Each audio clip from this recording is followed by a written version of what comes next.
No próximo capítulo da novela Dona de Mim, no meio do caos crescente, quem decide agir primeiro é Danilo.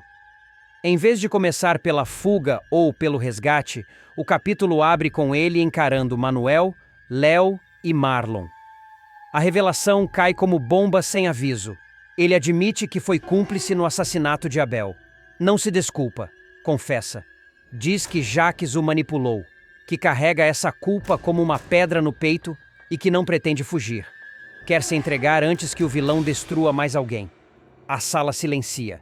Manuel empalidece, Marlon congela e Léo sente a alma tremer.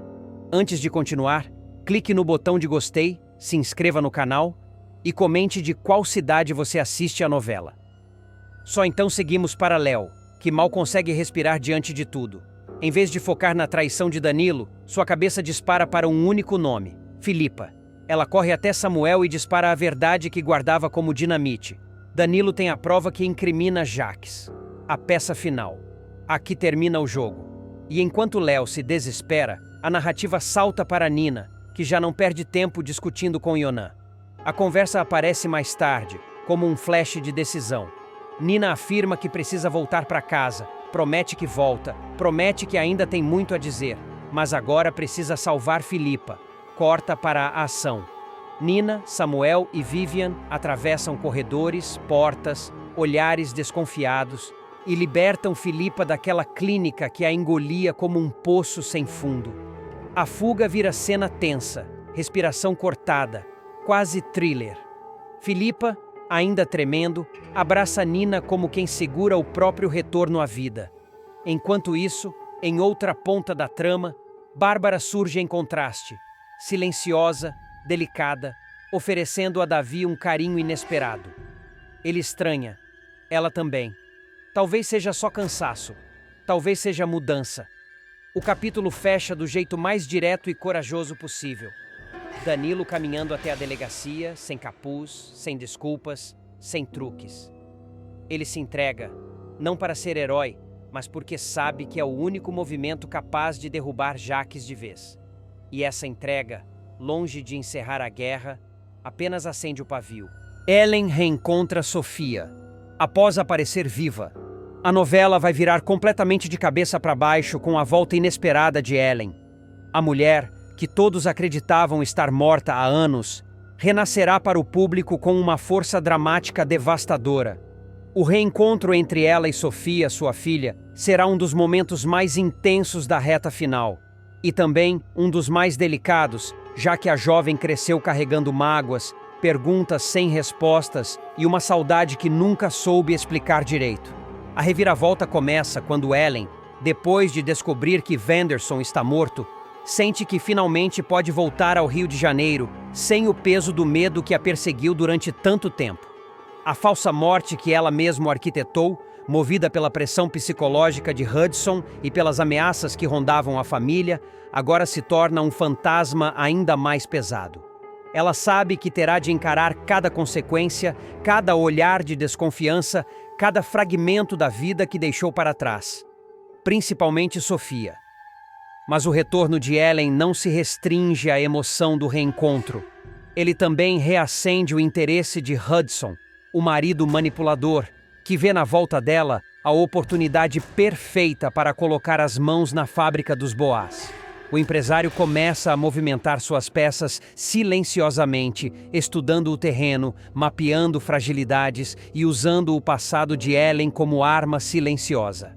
Para ele, Sofia não é apenas uma enteada, é uma chave poderosa para destravar o patrimônio que deseja controlar. De volta à capital, Ellen recorre ao único amigo que nunca a abandonou, Padre Paulo. O religioso que sempre guardou para si a verdade sobre a angústia daquela mulher, sabe que chegou o momento inevitável. Ele avisa que Sofia está ajudando na igreja em um projeto social e que a menina, agora cheia de personalidade e perguntas sobre a vida, talvez não esteja emocionalmente preparada para um choque tão grande. Mas Ellen insiste. Ela diz que não fugirá mais, que precisa olhar nos olhos da filha e pedir perdão por tudo que fez, e também pelo que não teve coragem de fazer. A cena do reencontro acontecerá em um fim de tarde chuvoso, quando a luz entra pela nave da igreja, como se o destino estivesse esperando aquele momento. Sofia se abaixa para recolher alguns brinquedos doados, sem desconfiar do que está prestes a acontecer. O som suave da porta se abrindo faz a menina erguer a cabeça. Por um segundo, ela paralisa. A figura que entra, encharcada de chuva, com o rosto marcado por lágrimas e saudade, é a última pessoa que Sofia imaginaria ver viva: sua mãe. Ellen tenta sorrir, mas a voz falha. Sofia deixa cair tudo o que estava segurando e leva a mão à boca, enquanto seus olhos se enchem de lágrimas sem pedir permissão. O mundo parece parar. A menina dá 2 passos, depois outros 2, até que finalmente corre e se lança nos braços da mãe.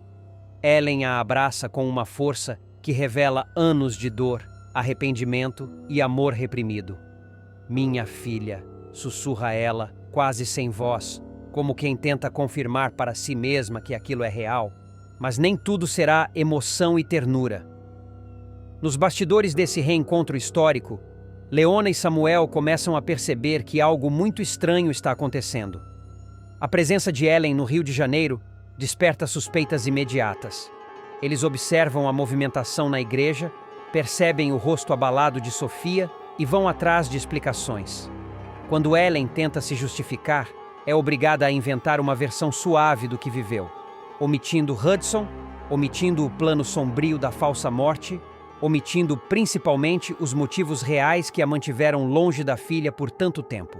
Só que Leona não se convence tão fácil. Desconfiada por natureza, ela cruza informações, questiona datas, compara versões e percebe inconsistências no discurso de Ellen.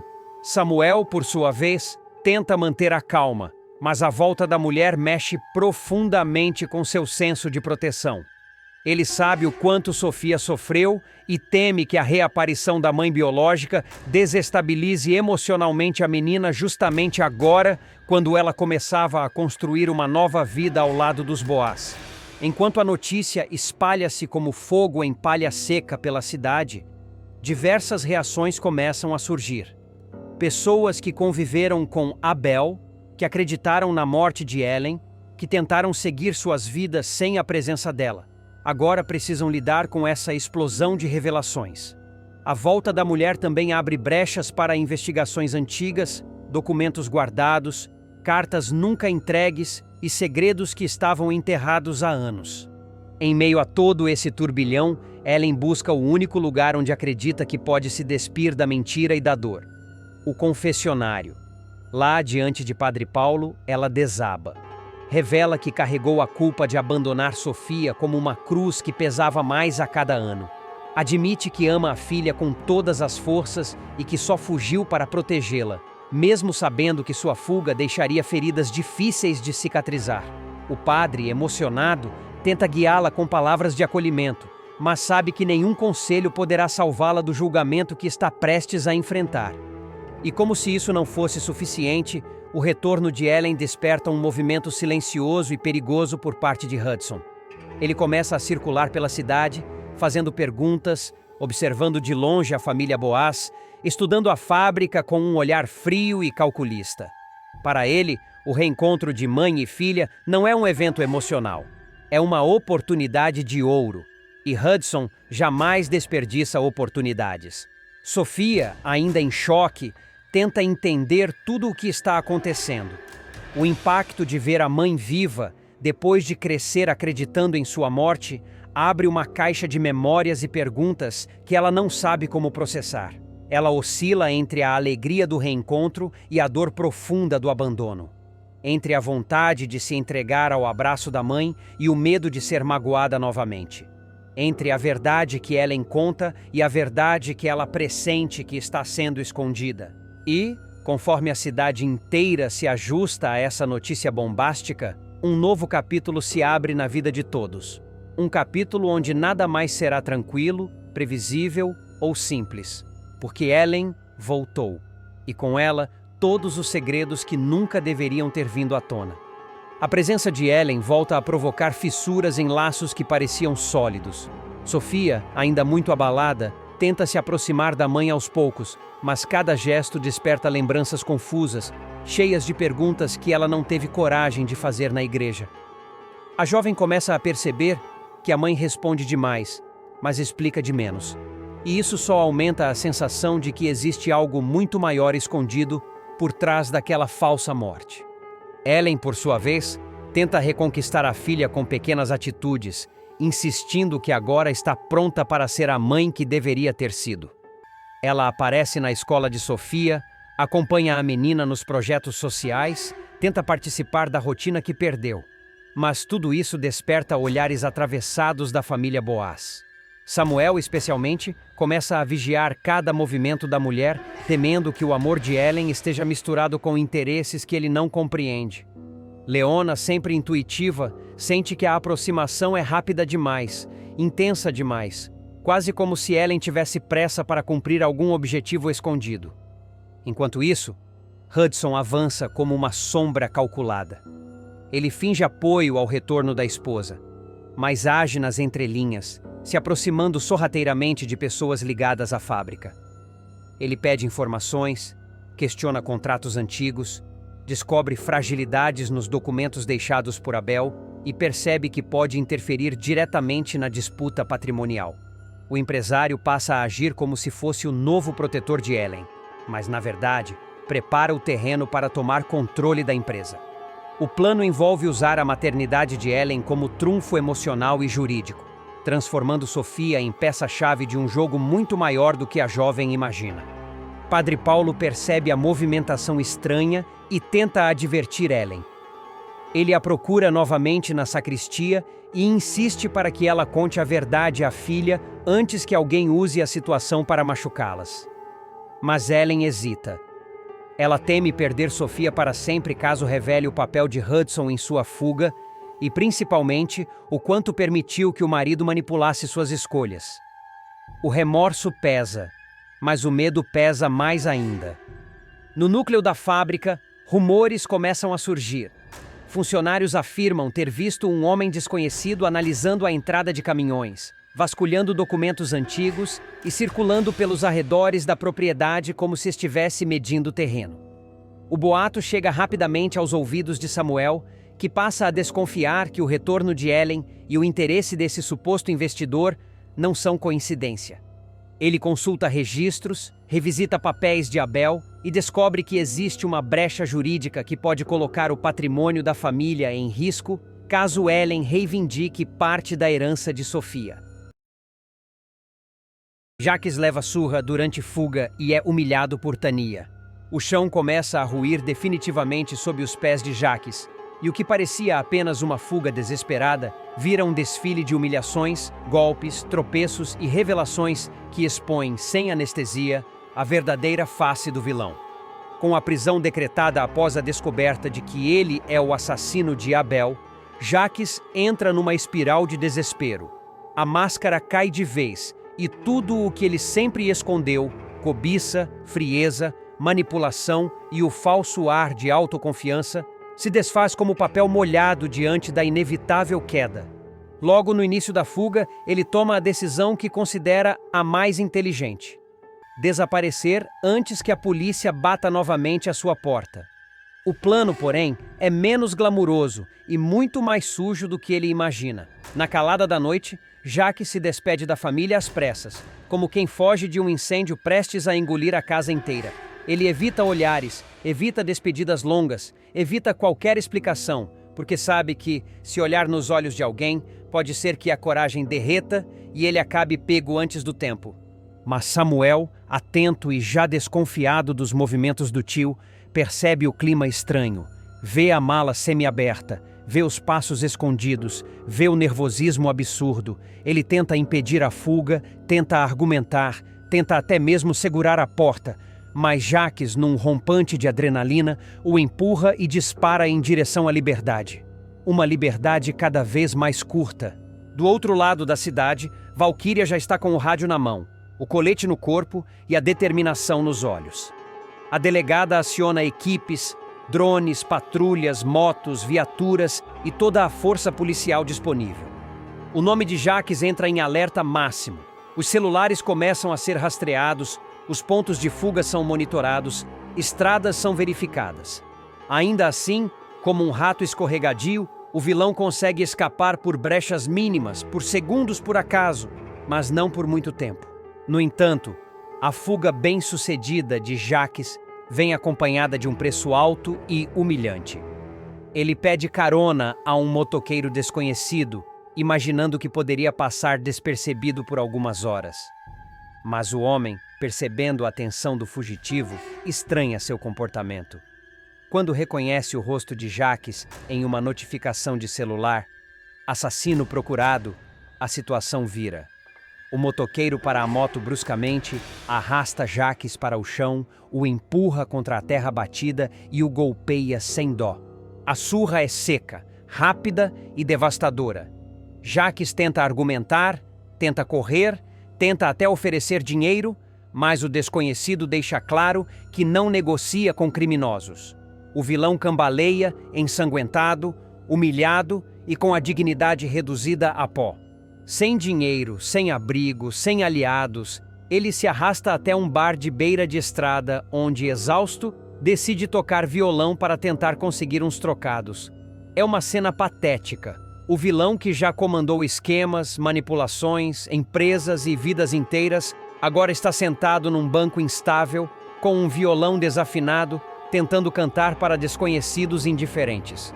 E é justamente ali, no momento mais baixo de sua existência, que Tânia surge. A aparição da ex-mulher corta o ar como um trovão. Jacques congela. Tânia entra, firme, impecável, com a postura de quem sabe exatamente o que está fazendo ali. Ela o encara com um sorriso que mistura nojo, vingança e um toque de alívio. "Achei que você poderia estar aqui", diz ela, como quem comunica uma evidência.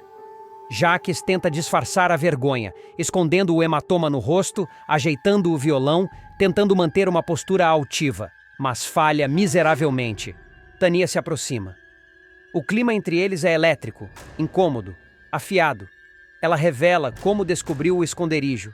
Explica que seguiu rastros simples demais, pistas deixadas pelo próprio Jacques em sua pressa desesperada. E sem poupar palavras, ela pisa na alma dele. "Olha onde você veio parar", ela dispara. O grande Jacques Boaz, reduzido a tocar violão por esmola. Um assassino acovardado se escondendo atrás de músicas tristes. "Se eu tivesse pena, talvez chorasse. Mas você não merece lágrima nenhuma." As palavras dela atravessam como navalhas. Cada sílaba expõe a fragilidade de Jacques, sua solidão absoluta, sua ruína moral. Ele tenta retrucar, tenta culpá-la, tenta inverter a narrativa. Mas Tânia o desmonta com a mesma precisão de alguém que já estudou cada fraqueza daquele homem. Ela continua sua humilhação sem pressa, como quem finalmente encontra sua revanche legítima. E Jacques, impotente, apenas abaixa a cabeça, sem forças para enfrentar a ex-mulher ou o peso dos próprios crimes. A derrocada está apenas começando, e o vilão, pela primeira vez, percebe que não existe fuga capaz de salvá-lo do que ele próprio se tornou. A queda de Jacques vai ganhando camadas ainda mais sombrias quando Tânia, após humilhá-lo diante de todos no bar, decide arrancar dele a última migalha de orgulho que restava. Ela se inclina, fixa os olhos no rosto abatido do ex-marido e diz em voz baixa, afiada como uma lâmina: "A polícia está mais perto do que você imagina. E sabe o que é pior, Jacques? Você não tem mais ninguém. Nem família, nem aliados, nem desculpas. Só esse violão desafinado e a culpa que você mesmo plantou." A expressão dele se contorce entre raiva e pânico, mas Tânia não recua. Pelo contrário, dá um passo adiante e crava a verdade final. "Eu avisei que seu reinado não ia durar. Agora aproveita, porque a humilhação é só o começo." Ela vira as costas com frieza e deixa o bar como quem encerra um capítulo, enquanto Jacques permanece ali, imóvel, diante de um público que não o reconhece, mas que sente o cheiro de desgraça impregnado no ar. Poucos minutos depois, a tensão aumenta. 2 homens na porta trocam olhares discretos ao identificar o rosto do fugitivo. Um deles toca o celular, tentando ser discreto, mas Jacques percebe. O coração dispara. Ele larga o violão, que cai com um estrondo seco e corre pelos fundos do bar, esgueirando-se por becos estreitos, tropeçando em sacos de lixo e caixas empilhadas. A perseguição vira um espetáculo triste. O vilão, outrora cheio de soberba, agora cambaleia como um homem quebrado, fugindo não só da polícia, mas de si mesmo. Cada passo é um lembrete cruel de que o fim se aproxima. Valquíria, atualizada sobre a nova localização, acelera as equipes. Viaturas cortam a noite, sirenes ecoam pela rua, helicópteros iluminam o céu. Samuel, ao lado da delegada, observa tudo com o peito apertado, dividido entre o horror que o tio cometeu e a dor de ver um pedaço da própria família desmoronar diante dos seus olhos. Enquanto isso, Jacques se arrasta para um galpão abandonado. Sangrando, ofegante, ele tenta se esconder entre caixas velhas, mas seus movimentos são barulhentos demais. Seu corpo treme, sua respiração denuncia sua presença. Ele sabe que tem poucos minutos, talvez segundos. Do lado de fora, o barulho das botas se aproxima, lanternas riscam o escuro.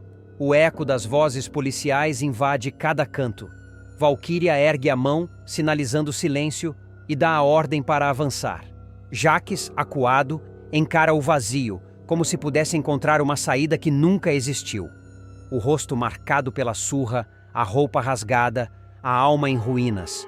Ele tenta ficar de pé, mas as pernas fraquejam. O grande estrategista agora não consegue sequer manter o equilíbrio. E antes que tenha tempo de pensar em mais um golpe, mais uma mentira, mais uma fuga improvisada, o galpão é tomado por luzes, gritos e comandos. É o fim da linha. A polícia finalmente o encontra. Valquíria entra, firme, decidida, sem piscar. Jacques Boaz, você está preso! A frase ecoa como sentença e epitáfio. E o vilão, sem força para lutar, apenas fecha os olhos, engolido pela própria queda. Dona Yara. A matriarca, sempre discreta, sempre observadora, será a peça-chave de um contra-ataque que ninguém imaginava. E quando tudo vier à tona, o público vai perceber que a força dela estava apenas adormecida. Até agora. Depois de acompanhar à distância cada ruína emocional deixada por Jacques, a destruição de Filipa, a manipulação de Léo, os segredos que ele espalha como veneno pela cidade, Yara finalmente entenderá que não dá mais para esperar que a justiça haja sozinha.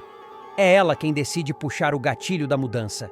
E, para isso, contará com o reforço de Stephanie, a irmã estrategista de Leona, que buscará informações, contatos e uma sede de justiça que se alinha perfeitamente ao caos prestes a explodir. A trama ganha outra camada de tensão quando Leona, que já carregava nos ombros a própria guerra pessoal contra Jacques, encontra em Dona Yara uma aliada de verdade, dessas que entram na briga sem medo das consequências. As duas perceberão que Jacques não apenas manipulou Filipa e tentou isolar Leona, mas também vem construindo um rastro de crimes que está pronto para desabar sobre ele. Por isso, quando Filipa for internada à força na clínica clandestina, um golpe calculado de Jacques para calá-la e impedir qualquer revelação sobre o que ela viu, ouviu ou descobriu. Dona Yara será a primeira a dizer que aquilo não vai ficar assim. Ela enxerga na fragilidade da jovem um reflexo de algo que viveu no passado, e tomada por uma coragem que surpreenderá até a si mesma, moverá as primeiras peças de um plano ousado. Os próximos capítulos mostram que Jacques subestimou completamente as mulheres de sua vida. Ele acreditava ser o único capaz de manipular, mentir, controlar e se safar. Mas não contava com uma adversária que conhece cada fresta da cidade, cada pessoa influente, cada história esquecida. Dona Yara sabe onde apertar e quando apertar. Enquanto ela e Stephanie preparam o terreno, Leona viverá seu próprio arco de ascensão.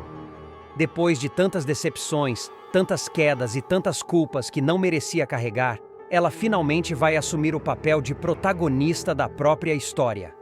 Yara será quem a lembrará de que ninguém destrói Jacques sozinho, mas juntas elas conseguem derrubar um império inteiro. E é nesse momento que começa a sequência que promete virar a novela de cabeça para baixo, o resgate de Filipa.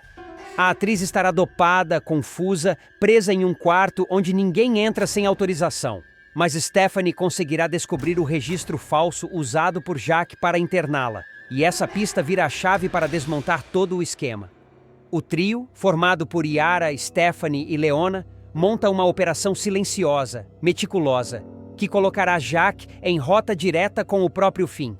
Só que, do outro lado da cidade, Jack começa a sentir o cerco apertar. Ele percebe que perdeu o controle sobre Philippa, sobre Léo, sobre Danilo, sobre tudo o que achava dominar.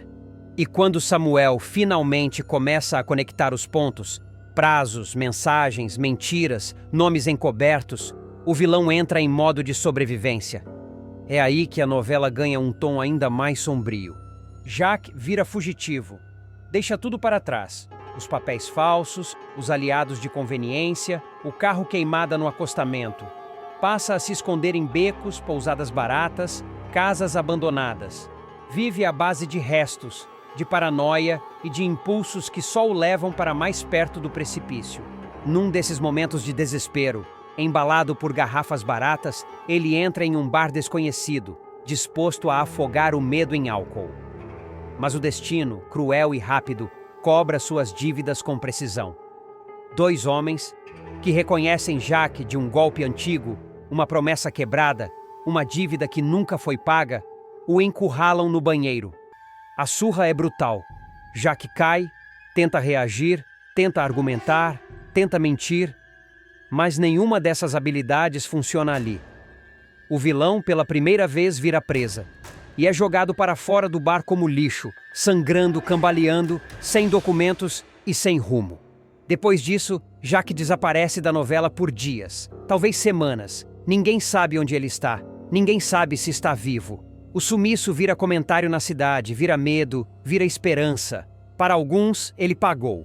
Para outros, está preparando algo ainda pior. Mas Samuel não aceita ficar esperando. Ele sabe que Jack continua perigoso. E com a ajuda de Léo, Marlon, Danilo, Leona, Stephanie, Dona Yara e até personagens improváveis, o grupo inteiro se forma como uma força de resistência que ninguém imaginava ver reunida. É Samuel quem encontra a primeira pista concreta.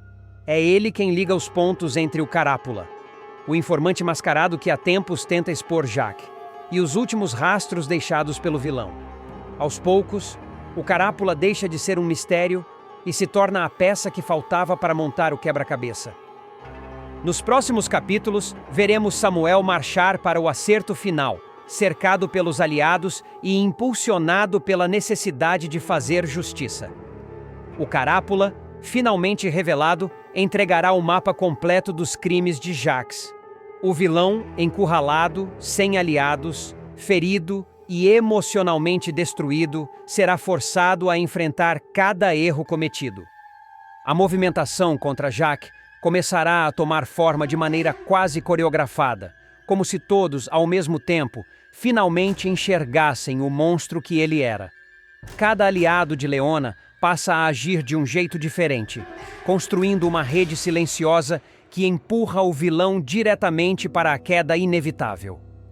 E é Dona Yara quem assume a dianteira, demonstrando uma firmeza impensável para alguém que sempre foi vista como apenas observadora dos conflitos alheios. Enquanto Jack permanece desaparecido, debilitado e escondido, Leona se fortalece. Ela não espera mais que alguém venha salvá-la.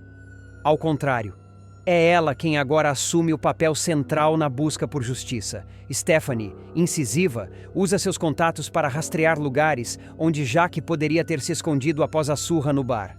A irmã de Léo se mostra cada vez mais decisiva, como se tivesse guardado por anos uma arma secreta. A coragem que Leona precisava para seguir adiante.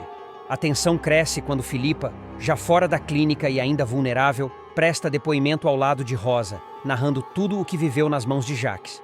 Os detalhes chocam até os mais céticos.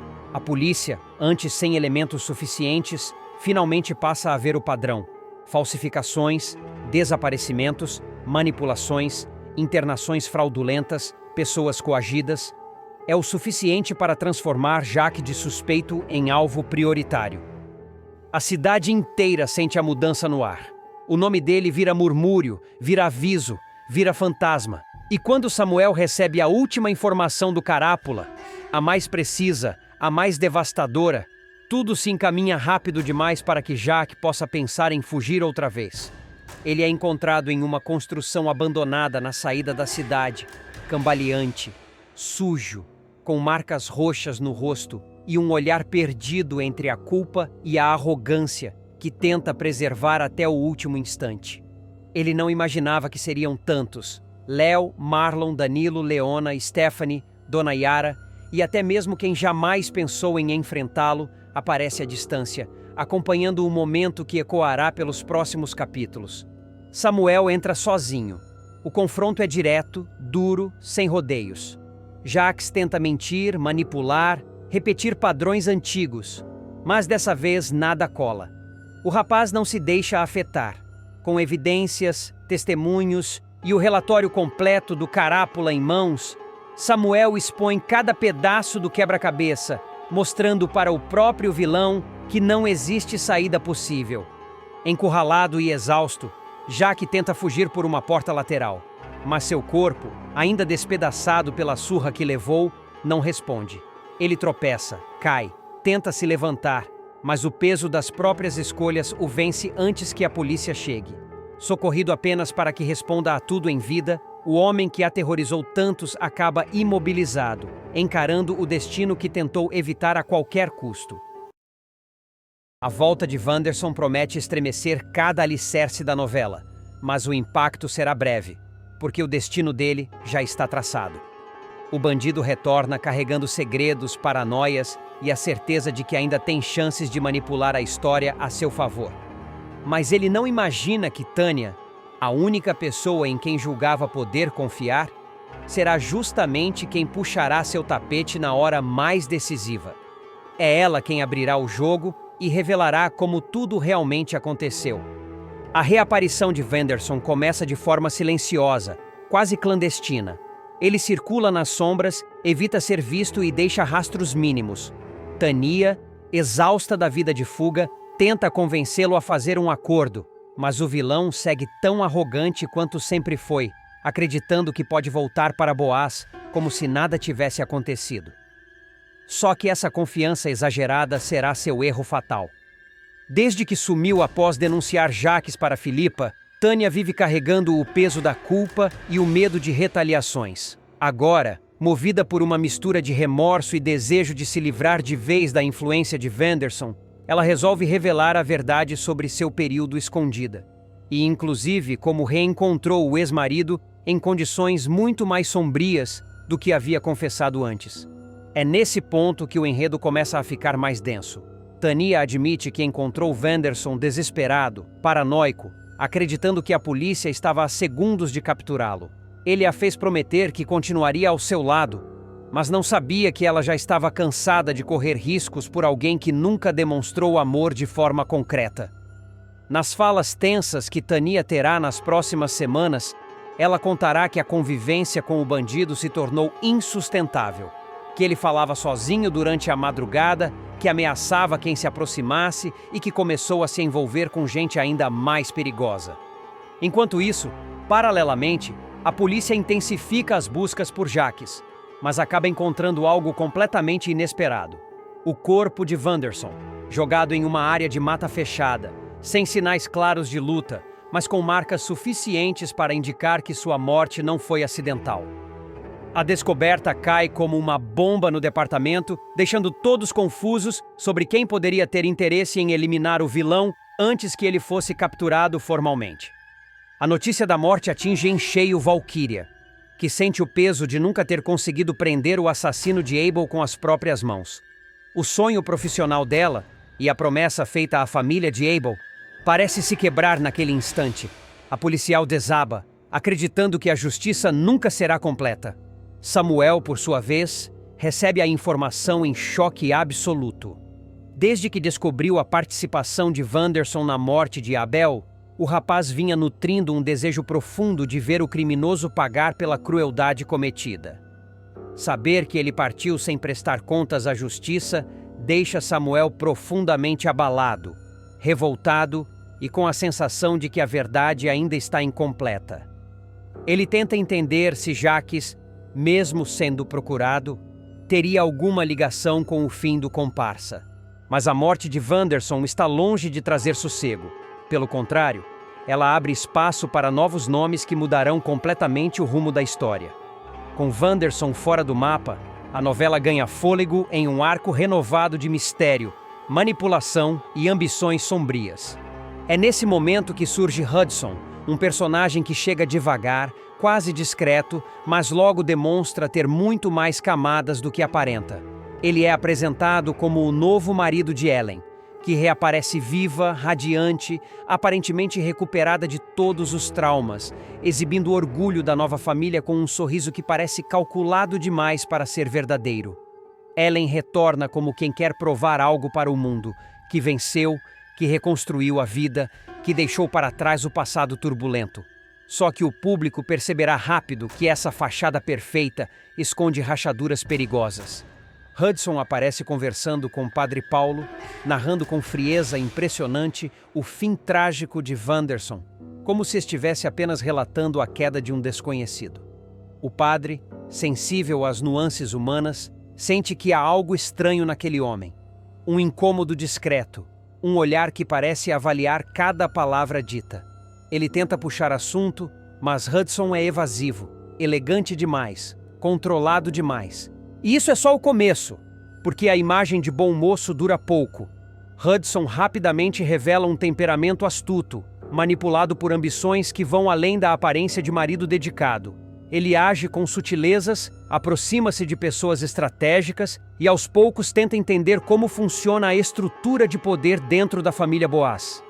Quando descobre que Sofia detém parte do controle da empresa, seus olhos brilham de oportunismo.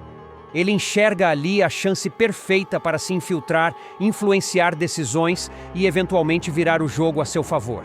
Enquanto isso, a morte de Wanderson desencadeia outros movimentos dentro da trama. Jacques, mesmo foragido, sente o cerco se fechando e procura Elias para descobrir quem poderia ter eliminado o antigo parceiro. Ele teme uma conspiração maior, algo que possa atingi-lo diretamente. Em paralelo, Filipa, Samuel e Léo tentam juntar as peças do quebra-cabeça, sem imaginar que Hudson, o homem recém-chegado, carrega em silêncio um interesse muito mais profundo no caos que se aproxima. Hudson, ao perceber a vulnerabilidade emocional de Ellen e a fragilidade estrutural da família Boas, prepara-se para agir.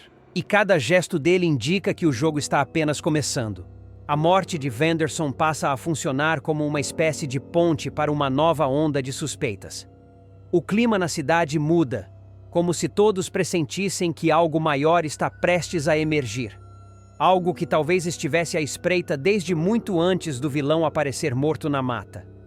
Tânia, pressionada por todos os lados, percebe que não pode mais segurar o que sabe. Ela se apresenta na delegacia, abatida, mas com uma determinação feroz nos olhos.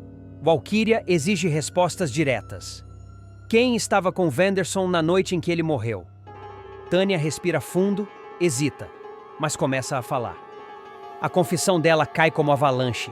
Ela revela que Wanderson não apenas estava fugindo, ele tinha feito inimigos dentro e fora da Boas, que houve uma reunião tensa na noite anterior à morte, que alguém chegou de surpresa, alguém que Wanderson jamais esperava ver, e que depois disso, tudo saiu do controle. Ela não cita nomes de imediato, mas deixa implícito que o assassino não é quem todos imaginavam. Ainda assim, a delegada sente que Tânia evita algo. Talvez por medo, talvez por estratégia. Enquanto isso, Samuel tenta manter o foco. A morte do inimigo não lhe traz paz. Apenas mais perguntas.